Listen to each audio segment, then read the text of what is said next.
Bene, eccoci insieme anche oggi. Le scuole sono iniziate da poco, ma entro breve, soprattutto gli studenti di terza media, dovranno prendere delle scelte per il loro futuro. Quali fare? Ne parliamo con Giorgio Sbrissa, che è l'amministratore delegato di ENAIP Veneto, importante ente di formazione professionale, nonché lui anche rappresentante dello stesso settore in Europa, quindi insomma diciamo persona quanto mai qualificata per porsi con umiltà a servizio delle scelte dei più giovani. Allora partiamo, perché spesso non lo si conosce, dallo spiegare com'è il sistema educativo del nostro paese. Perché le scelte sono tante. Quali sono le differenze tra un percorso da istituto tecnico professionale, da invece un corso di formazione professionale, dal liceo e così via? Ma io credo che questa questione che poni sia una questione importantissima ed va affrontata con serietà e semplicità soprattutto. L'articolazione del sistema educativo in Italia è l'articolazione di quello che è un sistema educativo più complessivo dell'Europa. Se noi la guardiamo dal punto di vista dei diplomi, ci sono dei livelli, si chiamano EQF, per cui 1, 2, 3, 4, 5, 6, 7 sono i livelli EQF. Se sono un quinto EQF ho un diploma. Ma come funziona la scuola italiana in questo sistema europeo? Funziona così. Cercherò di essere il più semplice possibile, scusate, non è comunque facile. Prima, la scuola in Italia è pubblica. Vuol dire, e qui non facciamo questioni ideologiche, che c'è una componente dello Stato e una componente dei privati. Perché dico questa? Perché ci sono alcune parti che fanno i privati come funzione pubblica che nella nostra regione sono sostanziali. Nel caso di specie la formazione professionale. È articolata, immaginate, in due gambe. Da una parte faccio i percorsi, quelli che normalmente noi riconosciamo come scuola statale, faccio il liceo. Inizio in terza media, finisco dopo 5 anni e conseguo un diploma, che è un quinto livello. L'altra gamba del nostro sistema, e perché nasce questa gamba e perché ce l'abbiamo? Perché abbiamo bisogno di figure tecniche, che non sempre riscontriamo nell'ambito del percorso statale, è quello dell'istruzione e formazione professionale. Questa come funziona? Funziona così. Si fanno 3 anni e conseguo una specializzazione, un terzo livello.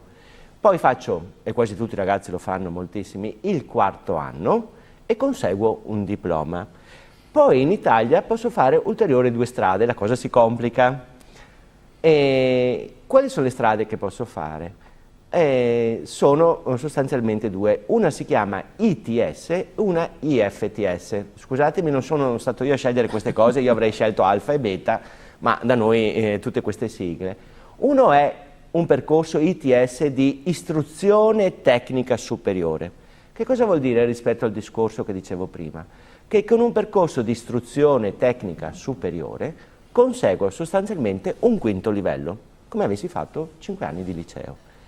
La seconda è quello che noi chiamiamo IFTS, Istruzione, Formazione Tecnica Superiore, che è un percorso di specializzazione che ha un quarto livello. Quindi, per riassumere nella forma più semplice possibile, posso scegliere fra queste 2 gambe. Uno è quello che mi porta normalmente su percorsi del liceo, uno è quello che mi porta su percorsi, fra virgolette, del lavoro, che è l'istruzione e la formazione professionale. Nel secondo caso posso fare il quarto anno, diploma, dopo il quarto anno faccio un quinto anno, che è quello di questo percorso di specializzazione, che poi può essere IFTS, appunto, istruzione e formazione superiore, e poi posso andare anche all'università. Ma la cosa bella è che ho un'altra strada ancora, che è quella del lavoro. Perché noi abbiamo fatto tutte queste riforme nel nostro paese? Per 2 motivi sostanziali. La prima è un'ironia, perché ogni persona che arriva, ogni ministro voleva mettere il suo nome in una riforma, e questo lo sappiamo. La seconda perché bisognava avvicinare il lavoro, l'impresa, il mercato del lavoro. Abbiamo pochi tecnici, abbiamo pensato di accorciare i percorsi universitari, 3 anni, per andare a lavorare prima, oppure di formare persone nel loro percorso che andassero subito sull'impresa. Come l'abbiamo affrontato? In un sistema bellissimo, secondo me. Non c'è più un soggetto che educa o che forma, ci sono 2 soggetti. Chi sono? L'azienda e, nel caso della formazione professionale, un centro di formazione professionale. si incontrano, si mettono insieme e si applica di norma un percorso di apprendistato. Ecco, adesso arriviamo all'apprendistato, però prima di affrontare il tema dell'apprendistato vorrei tornare un attimo alla suddivisione iniziale, quella tra scuola pubblica, statale e formazione professionale, perché se l'aspetto della formazione professionale ovviamente è stato spiegato bene, abbiamo un attimo tralasciato quello della scuola pubblica, perché la scuola pubblica non sono solamente i licei, ci sono anche gli istituti tecnici, gli istituti professionali. Attenzione, perché noi facciamo confusione nei termini. Cioè la Costituzione dice che la scuola è pubblica, però qua entriamo su una questione, perché dice fatta da privati e Stato. Beh, diciamo, la scuola statale. Ecco, allora, parliamo di scuola statale, va bene? Sì. E per arrivare a spiegare qual è la differenza fra un istituto professionale di Stato e un centro di formazione professionale? Allora, la dobbiamo traguardare a quello che vi dicevo prima. Un istituto professionale, faccio 5 anni, ho un diploma, è un quinto livello. Sì. Invece esistono gli istituti professionali che sono gli equivalenti. Centri professionali. Gli istituti professionali di Stato che sono gli equivalenti dei percorsi di formazione professionale, come la formazione professionale.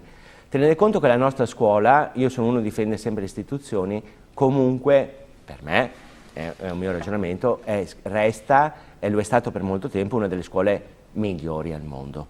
Anche da un punto di vista tecnico, i nostri istituti tecnici superiori, i nostri percorsi, quando noi facciamo, non so se parliamo nel Padovano, se faccio un Bernardi o altre cose, danno una possibilità lavorativa di conoscenze tecniche professionali estremamente positive.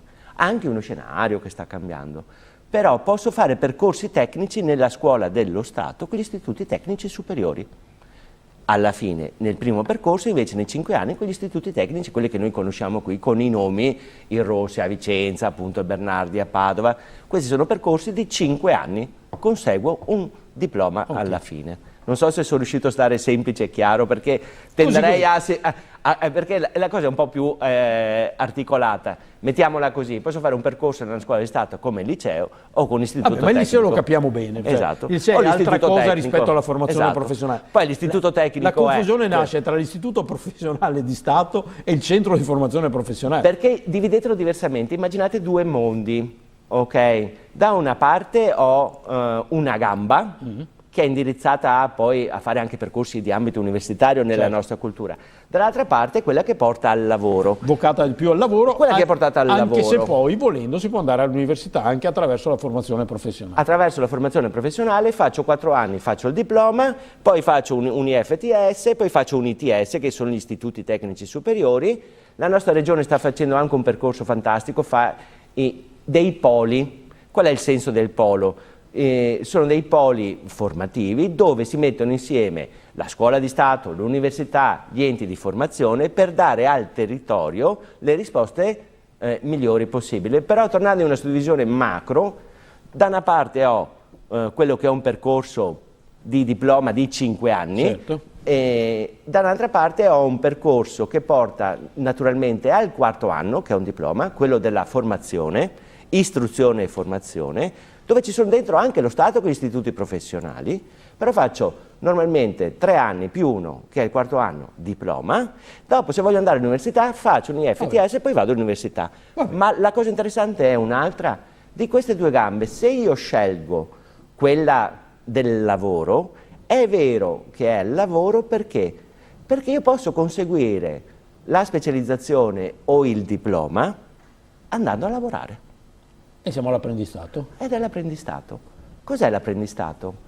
Noi ne facciamo tantissimi, ne facciamo centinaia, ma la cosa importante che la gente non capisce è questa, molti non capiscono, si comincia a fare nel nostro paese una soluzione fantastica. Il contratto di apprendistato è un contratto di lavoro. Sono pagato per fare questo lavoro. Alle imprese costa poco, 2 soggetti si mettono insieme, l'impresa e la formazione professionale nel caso, e faccio 500 ore nel centro di formazione professionale, 500 ore in azienda. Quelle 500 ore in azienda, cos'è che succede? Imparo determinate cose, ma quello che non imparo a scuola lo imparo al lavoro, quello che serve al lavoro lo imparo a scuola. a scuola. Per questo l'imprenditore e il direttore del centro di formazione si mettono insieme. Tu fai un contratto di apprendistato, facciamo un piano formativo. Alla fine dovrai fare un esame.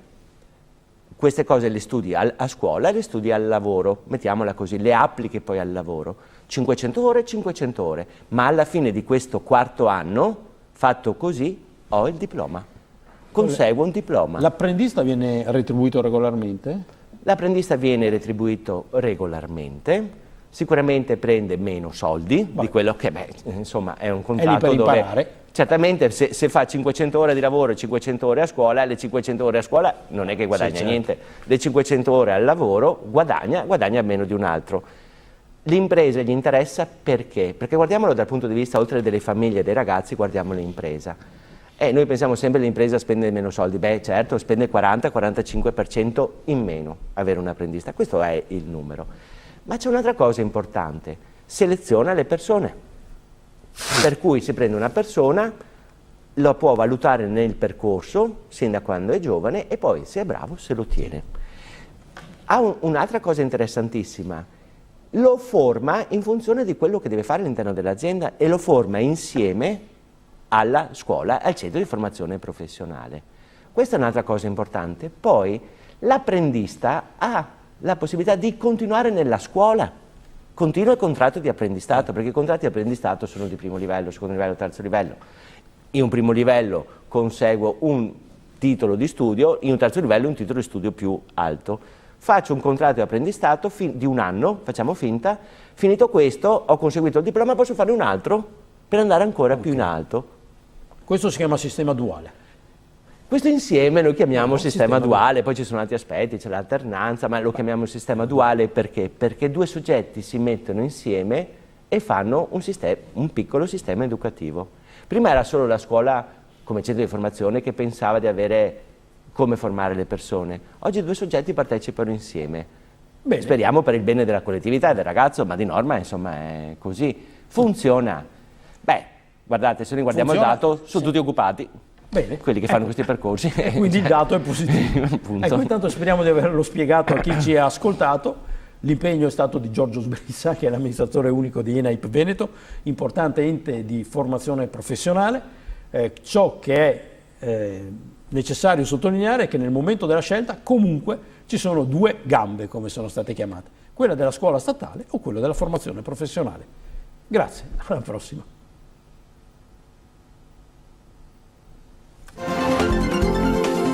È difficile, sì.